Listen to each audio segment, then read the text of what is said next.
রবিবারটা এই ডিশটা দিয়ে দারুণ জমে যাবে, কি বলো? বানাচ্ছি পাঁঠার মাংসের পানি ফ্রাই। আমি ধনে, জিরা, লঙ্কা, আদা, রসুন একসঙ্গে একটু আধা বাটা করে নিচ্ছি। 1 চামচ ধনে, 1 চামচ জিরে, এই 2 ইঞ্চি পরিমাণে আদা, 3-4 বার রসুন নিয়ে এখানে 750 গ্রাম মাংস আছে। এটাকে আমি প্রথমে ম্যারিনেট করে নিচ্ছি। 1 চামচ হলুদ দিয়ে, লঙ্কার গুঁড়ো 2 চামচ মতো লঙ্কার গুঁড়ো দিচ্ছি। আর এখানে একটু সামান্য পরিমাণ দই আছে, আমি একটু দইটাও দিয়ে দিচ্ছি।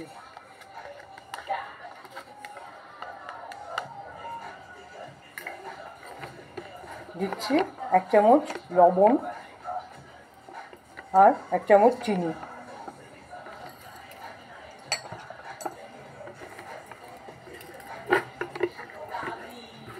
আধ ঘন্টা মতো ম্যারিনেট করে নিচ্ছি। মাংসগুলোকে আমি একদম ড্রাই কুকারের মধ্যে দিয়ে দিলাম। আর এখানে কিন্তু কোনো তেল বা জল কিছুই দেইনি।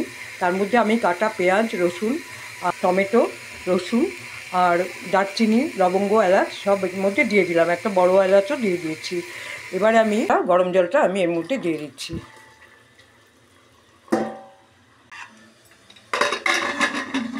জাস্ট আমি দুটো সিটি, জাস্ট একটু গরমটা হয়েছে।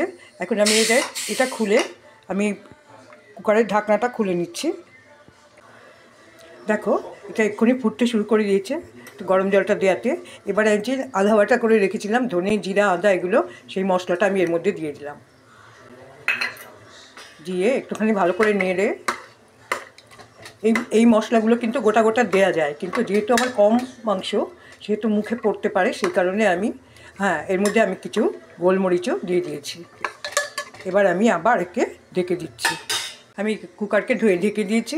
আমার এখন দুটো সিটি পড়া অবধি অপেক্ষা করতে হবে। দেখতে থাকো।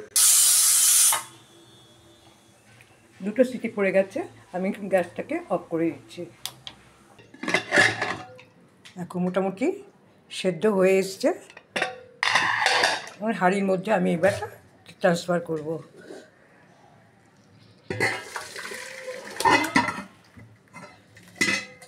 এবার আমি হাঁড়িটাকে বসিয়ে দিচ্ছি গ্যাসে, একে ঢেকে দিচ্ছি।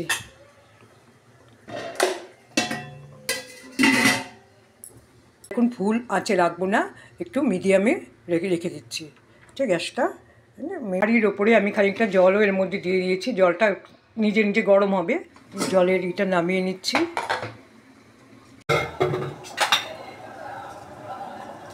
দিয়ে দিচ্ছি 1 টুকরো জায়ফল। জায়ফল মাংসটাকে খুব নরম করে। আর দিচ্ছি কিছু গোলমরিচ আর একটু লবঙ্গও দিয়ে দিলাম। আর দিচ্ছি একটু চিনি।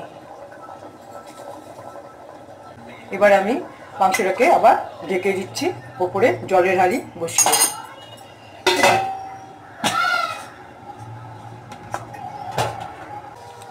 1-1.5 ঘন্টা হয়ে গেছে। আমার মাংসটার কি অবস্থা একটু দেখে নিচ্ছি।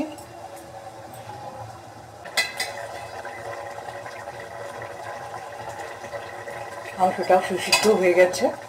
এবার আমি এর মধ্যে একটু গরম মশলা দিয়ে দিচ্ছি।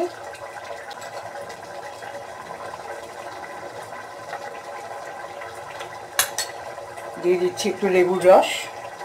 চাইলে ঝোলটা এরকম রাখা যায়, আবার মনে হলে ঝোলটাকে আরও টানিয়ে নেওয়া যায়।